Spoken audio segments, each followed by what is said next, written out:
you're experiencing approval delays on WhatsApp, there are several steps you can take to resolve the issue quickly. Follow these steps to get back on track. Step 1. Check your internet connection. Ensure that you have a stable internet connection. A weak or intermittent connection can cause delays in sending or receiving approvals. Step 2. Update WhatsApp. Make sure you are using the latest version of WhatsApp. Go to your App Store, check for updates, and install the latest version to ensure all features work properly. Step 3. Clear cache. Clear the cache of the WhatsApp app. This can help remove any temporary files that may be causing issues. Go to your device settings, find WhatsApp, and select the option to clear cache. Step 4. Restart your device.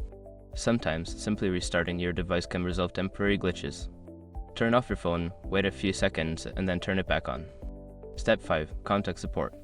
If the issue persists, reach out to WhatsApp support for assistance. Provide them with details about the problem, and they may offer specific solutions or insights.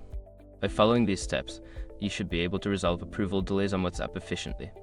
If the problem continues, consider checking online forums or community support for additional tips.